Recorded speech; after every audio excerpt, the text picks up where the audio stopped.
Hello, I'm Rupert Sheldrake. I'm here with Mark Vernon. This is another one in our Science Set Free podcast series, and today we're talking about the sun. Hi, Rupert. Hi, Mark. So, Mark, I've been interested for a long time in the question of, is the sun conscious? If we move towards a panpsychist or animist view of nature, which a surprisingly large number of people are doing at the moment, going beyond materialism, which sees matter as unconscious, if we see self-organizing systems as having some kind of mind, even electrons, philosophers like Galen Strawson and Thomas Nagel are perfectly happy to consider the possibility of electrons having a kind of mind, or atoms. And Alfred North Whitehead discussed this at some length. This is surprisingly a debated topic at the moment. If we look at that, and then we say, well, all right, let's look at big things that are self-organizing, not just small things, we enter an area of debate which is not much explored in the modern world. And what I think focuses it best is the sun, because the sun's undoubtedly a self-organizing system. It's highly active. It has a tremendous amount of electrical and magnetic activity in it and on its surface.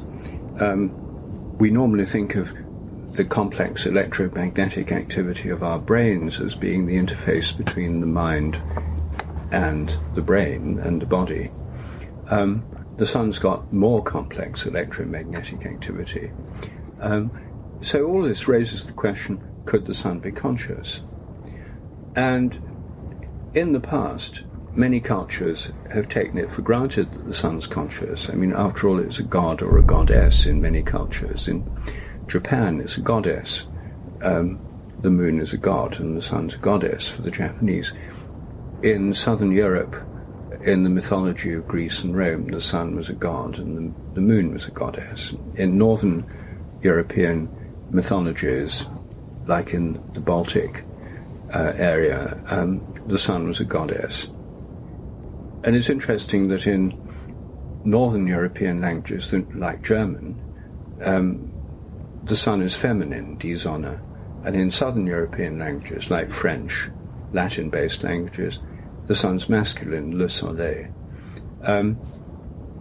So I think it's clear that people in the past thought of the sun as a god or a goddess or a living being, some kind of conscious being with whom we're related. And in India, there's a whole variety of practices relating to the sun. One of them is the sun prostration, the yoga exercise, which I've done myself for more than 40 years, Surya Namaskar. Another is the Gayatri mantra, a mantra which invokes the illuminating light of the sun to help our meditation. May the glorious splendor of the sun, the divine splendor of the sun, illuminate our meditation. And then, of course, if the sun is conscious, then probably so are all the other stars. And then maybe the whole galaxy is conscious. And this leads us into a completely different sense of consciousness or mind in nature by thinking about parts of nature that are bigger than us, rather than the usual debate is about things that are much smaller than us. So I know that you've been thinking about Egypt a lot and the Egyptian religion. I wonder what your take on this is in relation to the sun and what the Egyptians thought of the sun. Yeah, well, it's a very fascinating and quite complex area in a way.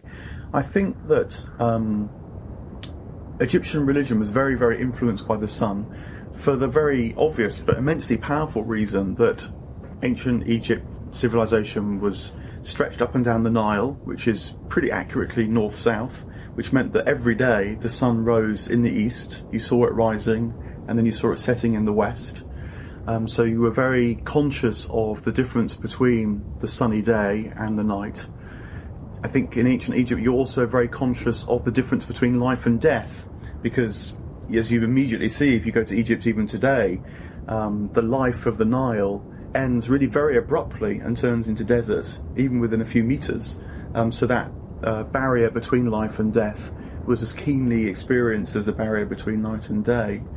And I think that a lot of ancient Egyptian religion was about exploring how that very physical experience, sort of every day and night, could be used as a way of exploring what can be called a sort of participative consciousness in nature. We've used this expression before. I picked it up from Owen Barfield's The Inkling, and his idea that,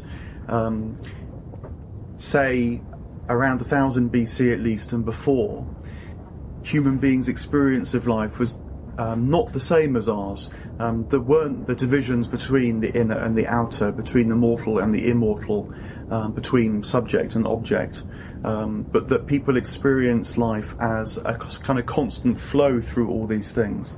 So today we thought we might talk about matter, this basic stuff that everyone presumes they know what they mean when they refer to it, seems somehow fundamental to our worldview.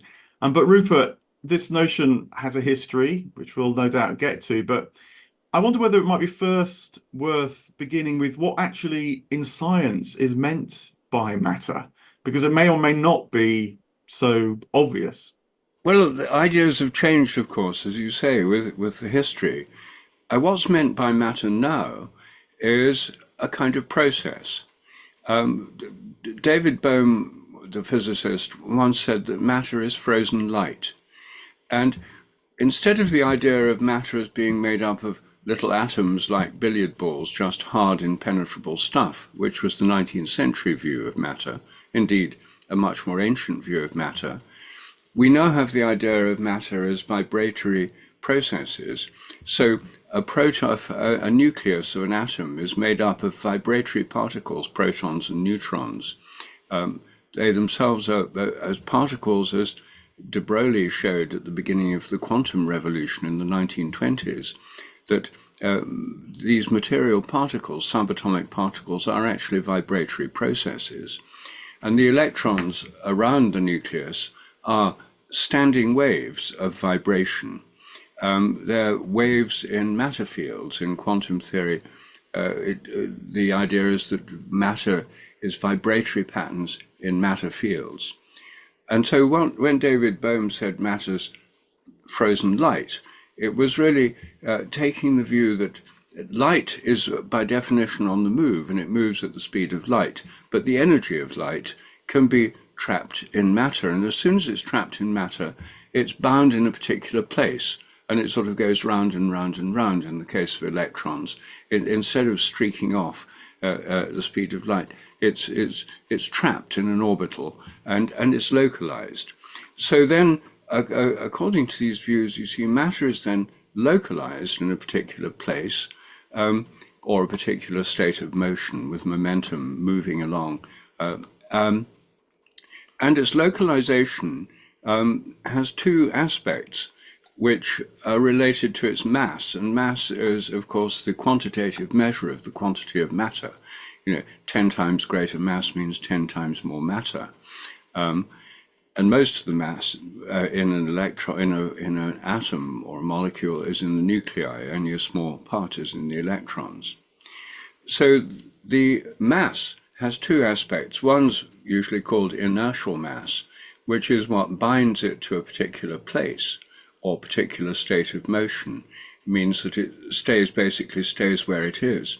And the interesting thing, according to the de Broglie equation, Broglie, B-R-O-G-L-I-E, the French quantum physicist, according to the de Broglie equation, the frequency of vibration is proportional to the mass involved. So if it's twice as heavy, it vibrates twice as fast, roughly speaking. So the frequency, the faster it vibrates, the more it's tied to a place, the more its inertial mass is, the greater it is. And I was wondering if you could comment on, do you think artificial intelligence can become conscious? Well, the short answer is no. I think artificial intelligence do very amazing things, and it can even have emergent properties, do things that weren't programmed into the systems to start with. But I don't think it's conscious, and the reason I don't think it's conscious is because I think consciousness is to do with choosing among possible actions. And I think our conscious minds are primarily concerned with possible actions we choose between. So consciousness is a realm of possibility. Artificial intelligence also has many possibilities, so you could say, well, it's got that. But you could say it chooses among them because it does make choices. But the way it's making them is because of the way it's programmed, whereas I think our consciousness is involved in making choices in a quite different way. I think that morphic fields in general, and minds in particular, work on the physical systems. I think the way our mind and brain interact is through the patterning of otherwise indeterminate events by the mind, or the fields of the mind, morphic fields. To come back to our original discussion about morphic fields at the beginning of our conversation, how they work is by imposing patterns on otherwise random or indeterminate events.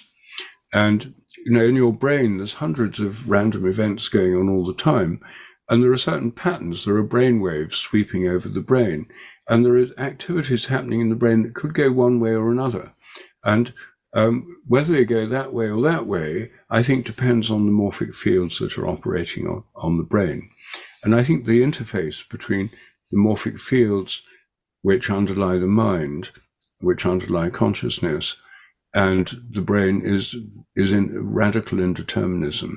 And I think that's true in developing organisms. When a morphogenetic field imposes a particular shape or form on a developing embryo, those cells could grow in all sorts of different directions. And if you put them in tissue culture outside the embryo, they'll grow fairly chaotically, or they'll grow along physical structures you provide for them to grow along.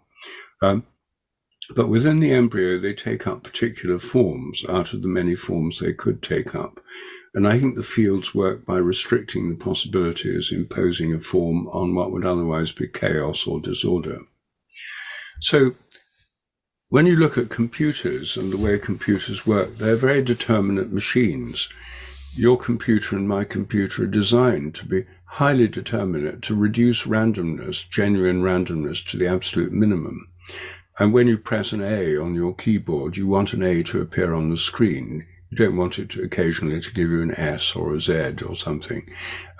You want it to be determinate. I mean, our machines are deliberately made determinate. When you press the accelerator on your car, you want it to, give more gas to the engine and make it go faster. You don't want it sometimes to put it into a different gear or something. So the machines in general are designed to be highly determinate. And that means there's nowhere for a morphic field, which is the basis of mind or consciousness, to get a grip on it. There's no finger holds there's no real randomness. If you made computers permeated with genuine randomness, they'd be much, much less predictable, and they might conceivably then provide, as it were, finger holes for morphic fields to begin working on them and actually have consciousness, emergent minds, morphic resonance, and so forth. But right now, they're deliberately constructed to avoid that possibility. Now, it's possible that quantum computers, which are based on probabilistic quantum processes, and were much more like analog computers than digital computers, it's possible that those could become conscious by this criterion, but all existing artificial intelligence is run on deterministic digital computers, and therefore I think it's not going to become conscious, even if they show surprising emergent properties. So I think in principle it won't become conscious because the random interface is not there. And in practice, it might be possible to make conscious computers, but not starting from where we are now, but starting either from much greater development of quantum computing or taking up analog computing, which in the 1950s was one of the promising kinds of computing, but it was suppressed by digital computing, which came to dominate the whole field. If we had analog computers with genuine quantum randomness within them, then some of these fantasies, for good or ill, might come true. But with existing AI, I'm pretty sure they won't.